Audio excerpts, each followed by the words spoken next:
Welcome to this episode of Criminal Mischief, the Art and Science of Crime Fiction. In this one, we're going to talk about a Civil War limb pit and the history of infectious diseases. I knew not only that I was going to go to medical school, but that I was going to go into cardiology from the time I was a child. Came from a documentary I saw on blue baby surgery when I was about 10 years old, and that's another whole long story, but I always knew I was going into cardiology. But my second love was always infectious disease. I find that it's a fascinating topic, that it cuts across every spectrum of medicine from OB to orthopedics to cardiology to endocrinology. Infectious diseases play a role in every subspecialty there is. They are complex, they are fascinating, they require uh, a logical, aggressive approach to diagnose and treat. They're a mystery within a mystery often. Sometimes infections are very hard to find and very hard to treat. So I found the whole topic quite interesting. So then I ran across this article recently about a Civil War limb pit, and it was at Manassas Battlefield that they found it. And basically, it was a bunch of legs and arms that had been piled into this pit and buried. Now, why was that? Well, very simply, back during the Civil War, medicine was extremely rudimentary.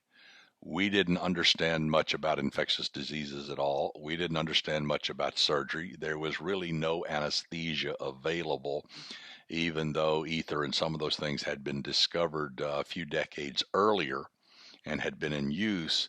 They were not necessarily available on the battlefield.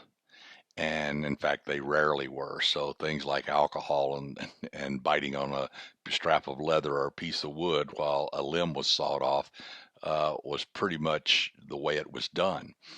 I still remember vividly when I first saw Gone with the Wind, that scene of them sawing off the guy's leg. It absolutely freaked me out. Uh, Made me think maybe medicine is not the best field. But anyway, um,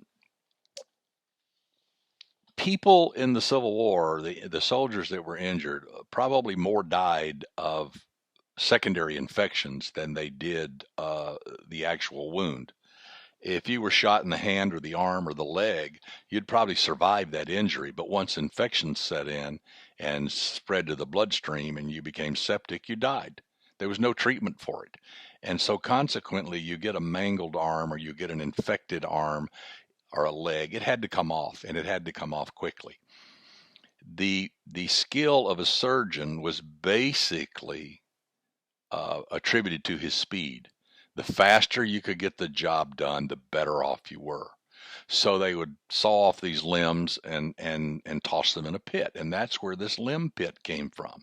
There's a link to this on the show notes for this show that you'll see on my website and my blog as usual.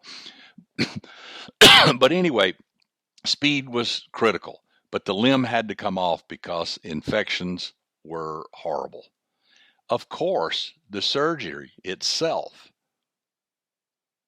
could lead to an infection. And often, once the leg or arm was taken off, then the stump that was left became infected, and you were right back where you started, except now there was nothing really to take away, and the person died anyway. So, in infectious processes were the cause of much, much, much, much death. Now, in the 21st century, we understand a whole lot about infectious diseases. We have very sophisticated treatments for them, but even today, there's some diseases, particularly viral diseases, that cannot be treated. There's also drug-resistant Staph aureus and gonorrhea and all of these things that become very, very difficult to treat. So in many cases, we're still where we were, but at least we have a better understanding of it. Well, how did we get here? How did we understand all of this? If they didn't know in the Civil War what caused infections, but we do now, what happened? Well, it goes all the way back into antiquity, and you go back to the days of Hippocrates, and particularly Galen. Now, Galen was a Greek physician that lived in the first century BC. And it's interesting that Galen's teachings, and he wrote extensively, so there's huge amounts of Galenical writings. He wrote extensively. He literally held sway over medicine for almost 2,000 years.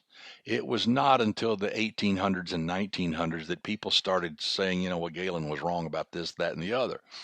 But I'm going to tell you, he developed a whole group of things he called Galenicals, and what or people called Galenicals, and what they were herbs and spices and products that were put in little bottles, and people took them for various things. Occasionally some of them worked, most of them didn't. It's kind of like walking into a health food store and buying a bunch of expensive stuff because it's supposed to do this, it's supposed to do that. Most of them are mostly harmless and don't do anything. And the Galenicals were the same way. But we didn't understand the human body, we didn't understand physiology, we didn't understand how things work. And Galen was doing the best he could at that time, but he held sway for almost 2 millennia. Now, germ theory, the theory that some microorganism could cause a disease, didn't exist back then. Galen's theory was that it was a miasma. This is something in the air, something in the water, something around us, and it moved mysteriously from person to person. Now, when the Black Death hit Europe in 1348, this was actually caused by a bacterium. But nobody knew what a bacterium was in the mid 1300s. Nobody had any clue. It was miasmas. It was this. It was that. It was you did something wrong. The Lord is punishing you, etc., etc., etc., etc. And the discussion of the Black Death and what it was and how it unfolded and how it killed maybe half the population of Europe and how it changed socio-economic and religious worlds in dramatic forms, how it was a huge swerve, a huge turning point in human history. All that can be read about, and there's fascinating books on it, and it was a fascinating time period. But at that time, I mean, they even blamed the cats, and they killed the cats, which were probably their saviors because they were going to kill the rats. And the rats is what carried the fleas, which in turn carried the bacterium and gave it to humans, and that's where the Pastorella pestis came from, and that's how humans got it, and that's how they got the Black Death, and that's how they died. But we didn't know that at the time. Now you see plague cases pop up, they get antibiotics, they get well, life goes on. Wasn't the case back then. So we didn't understand any of this. We didn't understand microorganisms. Now it's interesting that the germ theory was probably first proposed, that's easy for me to say, by a guy named Girolamo Fracastoro. I'm sure I've mispronounced it, but it was in the 1540s. And then later, a guy named Marcus von Plintz in 1762 postulated it. But most people thought, you're crazy. You don't know what you're talking about. Galen's right. It's a miasma. Go away. Well, things started changing, and the miasma theory started waning, and people started understanding that maybe things aren't what we thought they were. And this kind of came about by the work of people like Ignaz Semmelweis, John Snow, Louis Pasteur, Joseph Lister, and particularly Robert Koch. Let's talk about those a little bit. Ignaz Semmelweis was an obstetrician working in Vienna. And he noticed that when the physicians or the medical students performed surgery on these women, that the death rate was much, much higher than when the midwives or nurses did it. And they all got infected with what's called puerperal fever, and they would die, which is a horrible infection. It's still around today. It's still very tough. And what was the difference? Well, simply the nurses washed the blood off their hands before they went to the next case, where the doctors didn't really care. Blood's blood, da da da da. So they were basically transmitting the disease from patient to patient, where the nurses weren't. And so he instituted strict hand washing, and suddenly the incidence of this puerperal fever died off. The next was a guy named John Snow, and this is a fascinating story. Cholera broke out in London in the 1850s. It was a huge epidemic of cholera. And to make a long story short, John Snow started looking into where all these cases came from, and he found that at the end of the day, the people who became infected were getting their water from a particular well and on Broad Street. And so there was a pump there in the middle of the street. And it turns out that as the city grew and changed and all this, this water source had been built next to an old cesspit. And so consequently, it was being contaminated by human waste. And that's what spread the cholera. He did maps, he did studies, basically a wonderful epidemiologic evaluation of this, and he determined that this pump was the problem. Well, he tried to convince people, and people resisted it, so he basically took the handle off the pump, and the epidemic resolved. So sometimes it's not medicines, it's just removing the mechanics. Now, everybody knows who Louis Pasteur is. He developed pasteurization and all that stuff. Well, he actually grew microorganisms and saw them under the microscope, and he understood that there were these little creatures that lived microscopically in our world, and that these things could be the cause of disease. Pasteur was amazing this way. Penicillin, things like that. He understood that these organisms could be killed by antibiotics. Still, we weren't quite to the germ theory yet. And then Robert Lister came along and took all of this stuff and changed his surgical techniques in his institution so that there were strict sterile techniques during surgery. And so consequently, the post-operative infection rates in his neighborhood dropped dramatically. All of these things were leading up to a guy named Robert Koch. Robert Koch took all this information and analyzed it and looked at it and thought about it and said, okay, if these little microorganisms are causing disease, how do you prove that? Now remember, we know that now. They didn't know that then. And there were people, many, many, many smart people who were saying, these little things that Pasteur saw and all this stuff, this is really not what's happening. I don't believe in this. You're going to tell me some tiny little microscopic creature is causing TB and puerperal sepsis and pneumonias. I don't buy that. I don't believe that. That's stupid. How could a little organism bring down a human? Well, Koch did a study, and he ended up with what became Koch's postulates. And they were the proof that infectious processes were behind certain diseases. So what did he do? There were 4 of them. Number 1, if an organism is causing a disease, it must be present in those who suffer from the disease and not in those that are healthy. Now that makes sense. So you find the organism microscopically, you find pneumococcus in the sputum of someone with pneumococcal pneumonia, or you find TB organisms in people who have TB, but you don't find it in people who are healthy. Okay, that makes sense.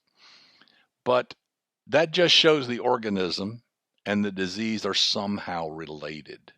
It doesn't mean there's a causal effect.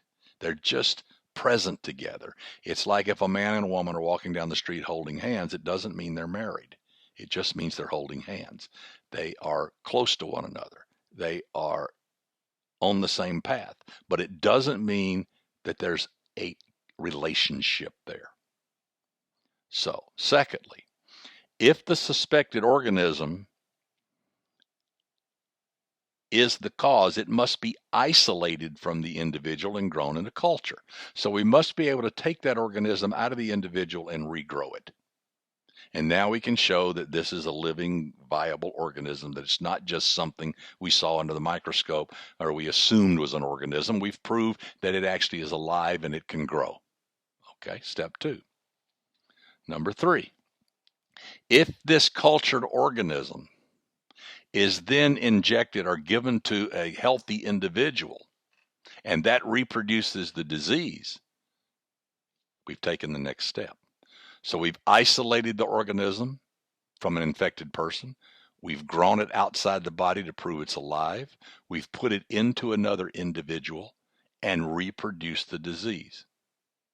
And the final step is then the organism must then be isolated from that newly diseased person and re-identified and regrown. And now the circle is complete. So you find the organism in a sick individual, you grow the organism outside the body, you place the organism into a healthy person and reproduce the disease, and then you re-isolate the same organism from the newly infected person. Those are Koch's postulates, and they are the basis for all of infectious disease, even today. So, back to the limb pit. So at the Manassas battlefield, when people got shot, and they knew from experience, from decades, years, centuries of experience, that wounds like that were going to get infected, and if it got infected, the chance of the individual dying was huge. So they had to get rid of the limb. So they took the patient into surgery. Well, surgery consisted of a table on a battlefield. Often they were outdoors. They weren't even in tented areas. They were just there, and they did the surgery outside. There's wonderful pictures you can find on the internet of the old Civil War surgical suites, as it were, but most of them literally were outdoors. And so the surgeon worked fast. They anesthetized the person with alcohol, or I think opium was around. They could try to uh, take them down a little bit, but mainly it was just speed. Most of the time they had none of that stuff. They didn't have time to get the person drunk. They just held them down and sawed the limb off. Very brutal stuff. Well, this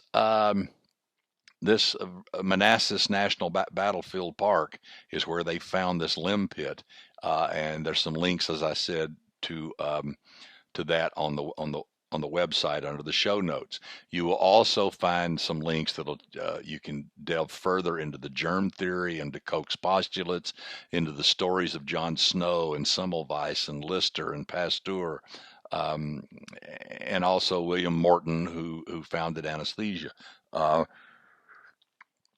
of those are available there. So I hope this this gives you some insight into not only the brutality that went on during surgery 150 years ago, but also how infectious diseases basically came into being, and how the things that we take for granted today weren't there. I mean, I imagine living in Europe during the Black Death had to be just a frighteningly horrible time, because people were dying. Your neighbors were whole families were being hauled out on wagons and dumped into mass graves. Whole cities got wiped out. It disrupted everything in life. And it's all because at that time we understood nothing. Had we understood Koch's postulates back then, had we had the ability to have penicillin back then, had Louis Pasteur been born 500 years earlier, had Koch been born 500 years earlier, and had they had the wherewithal to figure all this out, the Black Death would have been stopped in its tracks with antibiotics. But none of that existed. Zero. So people turned to what they knew. It was a miasma. It was being paid back for some wrong. It was that you weren't religious enough. It's that you weren't this or that. And ignorance is dangerous. But where we are now in medicine is amazing compared to where we were then. But 200, 300 years from now, we're going to look back and say, we knew nothing. We were barbaric. We sawed people open and put bypass grafts on their arteries, when all we got to do is give them an injection when they're born and coronary disease goes away. All that's going to happen. If you can dream it, it can happen. So these lessons in history, these lessons in how we got where we are merely telling you that there's better and more interesting and more fascinating things to come. So I hope you'll look at some of the links and read about all of this, and I hope you enjoyed this. And remember, if you get sick, go see your doctor. This has been D.P. Lyle, and this has been Criminal Mischief, the Art and Science of Crime Fiction. And until next time, have fun.